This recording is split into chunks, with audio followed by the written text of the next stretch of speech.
Hey guys, welcome back to Jesse Saint World. I am Jesse Saint. I toured in bands as a hired gun, playing guitar and bass for rock and metal bands for about 20 years.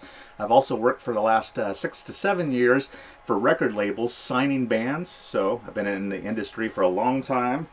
I have earned my gray hairs. So today is just kind of a fun kind of video. I have been kind of straying away from doing reaction videos and more just guitar content.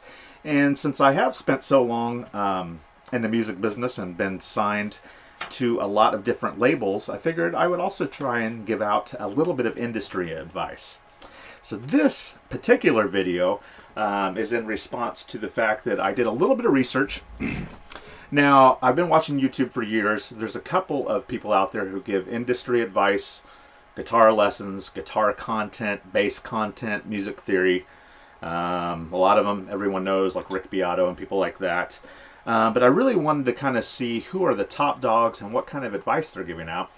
And I have to say, I really love, and I would recommend to everyone, that if you are in a band, and maybe you're unsigned, maybe you're trying to come up in the industry, I would definitely always go for listening to advice from people who have 100% for sure actually done some big things in the music industry, and I'll get to why here in a second.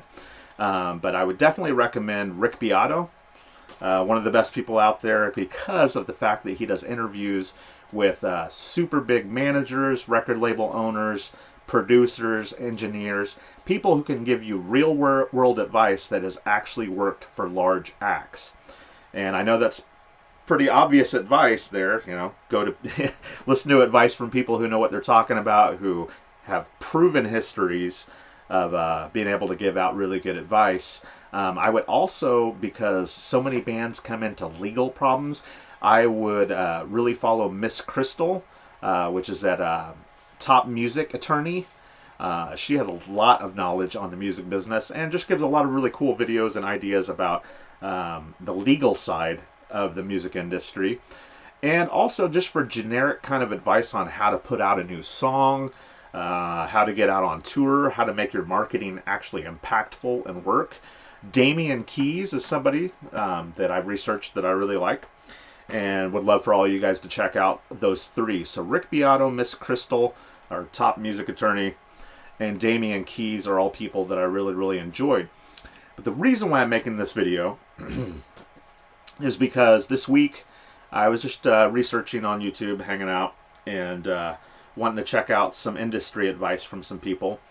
And I checked out 3 different people in a row who all gave advice that not only doesn't really work, but it didn't seem that those people are actually being 100% honest about their music history and their industry background. Now, the reason why I say this is there is a blanket term in music that people overuse all of the time, and that is the word tour. Okay? Now, for authority purposes, a lot of YouTubers will say, hey, I toured. I mean, I did it at the beginning of this video. You heard me say that I toured for 20 years. Anyone can say that they toured, but as an old blues player taught me when I was, I think, 18 years old, I was doing weekend runs. I was working at a guitar store with him, and I was telling him, man, I'm really loving touring. Could you give me any advice? And he immediately kind of got pissed off at me, took a step back. He goes, whoa, man. And this is a guy who toured with B.B. King, Stevie Ray Vaughan. He was kind of a legend in the city I was from. And he's kind of seemed put off, but I asked him about touring. And he told me, son, you tour in a tour bus. And if you ain't got no tour bus, then you're hitting the road. Let me tell you basically what that means. So you hit the road in a van. You tour in a tour bus, a bandwagon, or, a big 40-foot RV, class A through C.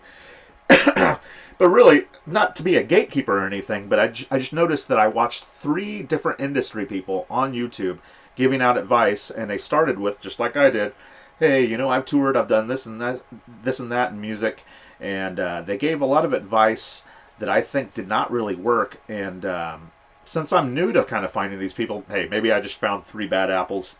But don't be afraid to ask people on YouTube about their industry history. You know what I mean? Obviously, people like Rick Beato, he's sitting in a $1 million studio. He has famous people on there all the time. Obviously, he knows what he's talking about. But if somebody's new, especially like somebody like me, don't be afraid to ask, hey, were you in like an opening band? Did you tour for years? Were you ever signed to a big label?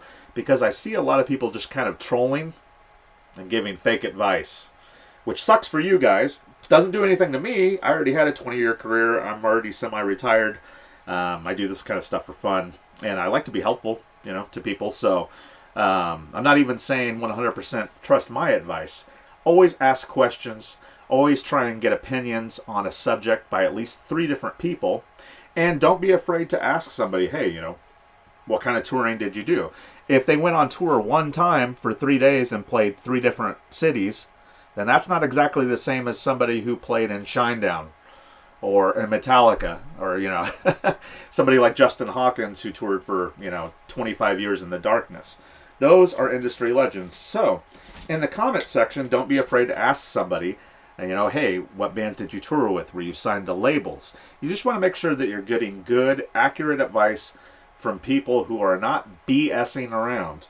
And one thing you can ask about tour passes and stuff like that, there's just a small collection of mine. So, and you never want to show your tour passes or anything if it's tours that are getting ready to happen. But this is all stuff from, you know, 15, 20 years.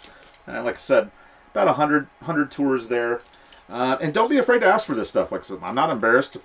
You know, I was never in like Korn or anything like that. So if you only want advice from somebody who's been in Metallica level bands, I'm probably not your guy. If you want some general advice from somebody who's just kind of been in the mid-level, then I'm happy to answer whatever questions you want. So, like I said, the point of today's video is really just to let you guys know that I have been researching some industry advice, and I've already came across quite a few people who were not exactly trustworthy with talking about their history.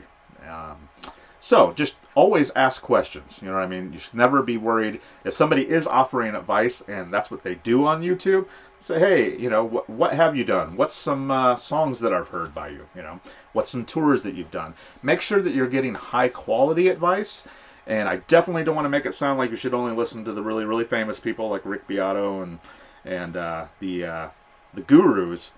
But if you're going to listen to people who are starting out in the industry advice game, like I said, I've already found some bad apples. So you might want to ask multiple people or look up at least 3 different videos on the subject.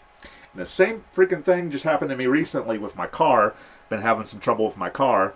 And I swear 15 years ago when something would happen with my car, I'd look up on YouTube 1 or 2 videos, and boom, immediately there's a video with somebody fixing it, and then I figure it out. But recently, I had something go wrong with my car, and I had to watch like 10 freaking videos on YouTube just to get some good advice. Saying there's a lot of people trolling out there, a lot of people pretending that they know more than they do. And I'll be the first to tell you, I don't know much. But I've toured for a long time, and if I don't know the answer to something, I have people that I can reach out to. So always ask questions, always make sure that you're getting several different people's advice on one singular subject. Now, with that, I wanted to go ahead and finish this out because a lot of people have asked me over the years, what should I charge? Let's say you are somebody who plays an instrument and you want to do something like what I did, where I just am a hired gun. People hire me off the internet. They ask me how much money I want. I kind of have a specialized deal I do where I usually work out a deal with a band where I can sell my artwork on tour. Because I made a ton of money doing that. People who only have, you know, $100 to drink on and who are at one of your shows, they might not want to buy that $60 hoodie. They might not want to spend $30 on a t-shirt, but I've personally sold them, you know, a $1,200 painting. So if you're an artist and you ever wondered if you could go out on tour and sell your artwork and if that could possibly be profitable, I'm one of the first people that I know of who did that. I kind of stole it from Marilyn Manson. He used to sell his paintings way back in the day. It is very fruitful. You could definitely make some good money doing it. And just wanted to speak a little bit about what you should ask for. So let's say you have toured quite a bit, not a ton, but you get approached by a band And I saw a video just earlier today about a kid who, oh God, what's his name? Trey Xavier. I think, is that his name? Or no, Xavier Raymond Charles. I always get those two mixed up. Anyway, I guess he had tried to join a band, and they didn't get a contract, and last minute they canceled on him. So it made me kind of think to myself, maybe I should give some advice on what would be appropriate for people to ask for going on tour. Now, if the band you're going to join is an opener, which typically we refer to as a buy-on band, that's a band that's paying money up front to go on tour with a larger act, $300 per week is usually the lowest, because that's beneath minimum wage. But $300 plus per diem, a daily per diem, is the lowest. And I know a lot of you guys are gonna give me hell down in the comment section below, and feel free to if you want, and say, hey, when we're a buy-on band, we don't get paid anything. We're going in the hole to go on tour. So $300 might even be too much to ask. But for a very beginner buy-on act, the very first act you see when you go out to a national show, $300 per week would be, yeah. I personally wouldn't get anywhere close to that. I ask for quite a bit more, but if you're brand new, that would be something reasonable. Now, $500 per week, which ends up being about $100 a day because you're not going to play every single day during the week. That's kind of mid, you know what I mean, for rock and metal, death metal, all of the different subgenres. So that's something that if you have toured quite a bit, you got a little bit of name to yourself, you can shred, you can sing backup in harmony, you can do more than one job essentially. Like myself, I offered for many bands to either play rhythm guitar, lead guitar, bass, sing backup, scream backup, and do harmonies. So it's kind of whatever a band needs. But $500 a week is something that you should ask for if you're still a newbie to touring and being a hired gun. But perhaps you have done a couple tours, you got something underneath your belt. Currently, this last year, I got offered a couple different tours. Fortunately, I just bought some property, and I'm making a homestead currently, so I can afford to keep going out on tour and doing fun music stuff. So last year, I got offered 3 different touring jobs. And one was for $750 a week, the other one was for $1,000 a week, and the third one was for $1,250 a week. With and all of these are with per diem. The bigger band, it was just European tours, and they wanted somebody who had a European tour only background. So unfortunately, that was not me. So even though I toured for 20 years, my background did not work even for that band. For the band that was offering $1,000 a week. That was something I almost thought about taking, which isn't $1,000 a week isn't bad, but the issue is at the very last moment they wanted me to pay for my own flights, and then that of course is going to eat up more than a week of your pay. So what are you going to do if you have to do a bunch of flyouts for festivals where you only play one single show? You know what I mean? Get paid $100, $150 and then have to pay for your own flights out? No way. See what I'm saying?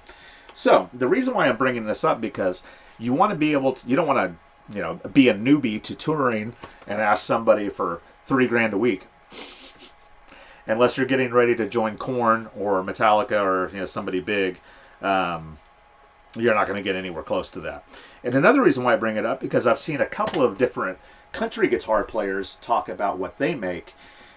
And as much as I hate to say it, but pop guitar players and country guitar players typically make everything I just mentioned, whether you're a beginner to touring and you only want to ask for $300 plus per diem per week, $500 a week plus per diem, $750 or $1,000, that is typically what country and pop guitar players make per day. So I just wanted you guys to have that info. So if you love rock and metal, you're going to have to really love rock and metal, because playing in a band, $1,000 a week for a smaller band and for a person who hasn't toured a lot is actually pretty decent. And I have to say, now if you wanted to be, let's say, a tour manager, and there's a lot of those out there, I know a lot of them. Tank the Tech is somebody who does YouTube videos, and I've actually toured with Tank the Tech when he was, I believe he was working for Sick Puppies when I toured with them. if you are wanting to be a tour manager, maybe possibly you wanted to be a guitar tech, a drum tech, maybe just, you know, a merch person, a general roadie. I hate to say it, but asking for $1,500 a week as a guitar tech for a big tour is actually an okay ask. That's actually, so if you're like, whoa, wait a minute. So you're saying that guitar techs and tour managers make more money than the players if it's a smaller tour? Yes. And typically the sound guy makes more than all of them.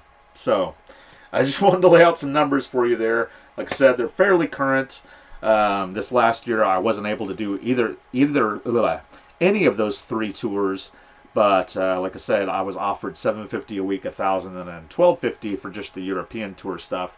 But they didn't want me because I didn't have the European touring background, and the other act wanted me to pay for my own travel, which would have shot me in the foot with asking for what I asked for with the $1,000 a week. And then the other band, which was smaller, I just couldn't afford to do it at the time because I just gotten land and had big plans this year to get moved out to it and start developing some stuff. So I hope you guys enjoyed that. Like I said, I'm not trying to be a gatekeeper. Listen to anybody's advice you want. It doesn't hurt me at all. I'm just saying that I happen to see a couple people give bad advice and kind of give off that whole that they're some kind of music guru when it was pretty obvious that they probably were just a local band person trying to give advice. So be very skeptical about industry advice when it comes to YouTubers. And when it comes to money, like I said, all of those amounts are pretty average. You could definitely make way more money than that. You could definitely make less, unfortunately. All right, guys, have a good one. Hey everyone, thanks for watching, thanks for hanging out. But hey, that's not all. Go ahead and check the description of this video and check out my Amazon affiliate links and a link to my shop. And you can find my original paintings, you can find prints, hats, hoodies, t-shirts. All that stuff really helps out. Just watch more videos. There's ones right here, there's ones right here. I appreciate you. Thanks for hanging out. Jesse Saint.